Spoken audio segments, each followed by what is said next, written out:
Ben, you beautifully teased this story as a somewhat short and underwhelming car chase, and that is accurate. History is riddled with unexplained events. You can turn back now, or learn the stuff they don't want you to know.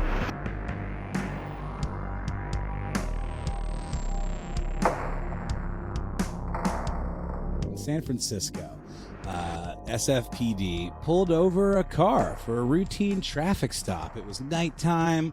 This car did not have its headlights on, which we know is a no-no. And police in San Francisco stopped the car, and it happened to be an autonomous car operated by a company called Cruise, and the car is a General Motors designed driverless car. And in this incredible video, you see the car getting pulled over, and then you hear like just off in the side, like from the peanut gallery, like, ain't nobody in it. This is crazy. This is crazy. We're living in the future. The funniest part, though, is to get back to the underwhelming car chase, is the car pulled over, as expected, for the flashing blue lights and all that stuff. And then once the officer approached the vehicle and, realized there was nobody in the car like took off. Which is the funniest part. Trevor Noah did a bit on this, and he was like, that car took off like it had weed on it or something like that. But to be fair, it's San Francisco, so that probably would have been okay. It's like, be cool, man, be cool. But yeah, I mean, then it pulled over again, and that's mainly the story. There is a response from Cruise personnel saying that our AV yielded to the police vehicle, then pulled over to the nearest safe location. An officer contacted Cruise personnel, and no citation was issued. Okay, but I think that the thing that I'm most interested in this story is, obviously it's a silly, goofy story, but who gets the citation even if it was issued? Like, they say that the lights were in fact off, and that was due to human error. But like, which human? Like, when they say human error, they didn't go into detail. Does this mean someone back in mission control like didn't turn the lights on? Even cars that you drive, like modern cars, they usually have sensors on them that turn the lights on automatically at night. You think a driverless car would at the very least have that. So like, what human error, and who gets the ticket?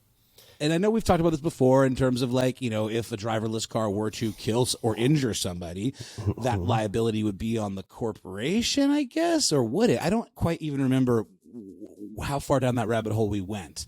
But with corporations being, for all, I guess, at least for political purposes, being treated as humans, like what is the implication for this? And the bigger picture, I think one takeaway for me is this technology is still hilariously not ready for, mass rollout, because this is, San Francisco is ground zero for this kind of stuff. So they try things out there. But what's next? And how many more embarrassing, autonomous vehicle stories are we going to see over the next handful of years? We're going to see a lot. Basically, short answer. I mean, it's something I know that back in when the first at fault autonomous car accident happened, it was a Google car. It was a Google prototype, and they ended up taking responsibility for this. It was a Lexus RX, and it struck a public transit bus, but it was only going like 2 miles an hour, and there was human error involved, but there was also software error involved because it was experimental. But that was one of the first real world events that prompts the conversation. It's still like going on now. The legislation, like I always say, is going to take a while to catch up to the technology. In this case, maybe it would be the people who own that car that tried to go on the lam briefly, or the people who programmed it. If it's owned by a company, it's going to be the company, right? Unless there is like a rogue human driver at the wheel. It's tough because that car doesn't have a customer yet, right? This is an experimental car. That's correct. Yeah, there's another company called Waymo that has also gotten sort of like a trial permission to deploy autonomous cars.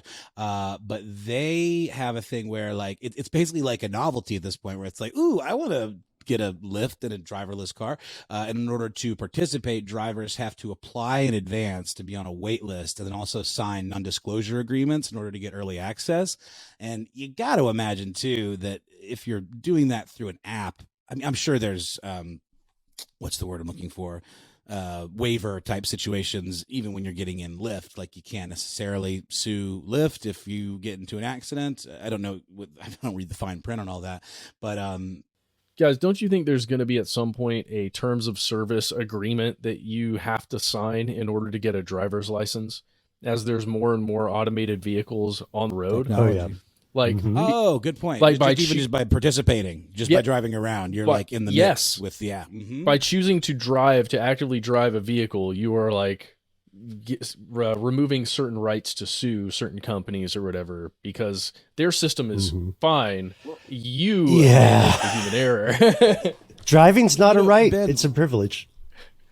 That's right. And Ben, we've talked on Ridiculous History about the history of the pedestrian and the term jaywalker. And jaywalker was a term of abuse that was applied to pedestrians at a time where the almighty automobile was really just coming into its prominence, and the infrastructure was all designed around roadways for cars with much less focus on pedestrians. So there was almost this like active campaign to like malign pedestrians, and the term jaywalker was thrown around that way. I wonder, I mean, obviously, ideally, all cars would be driverless or, on a track or something. It would, big picture, if it was done correctly, take forever, of course. It would, theoretically reduce traffic deaths.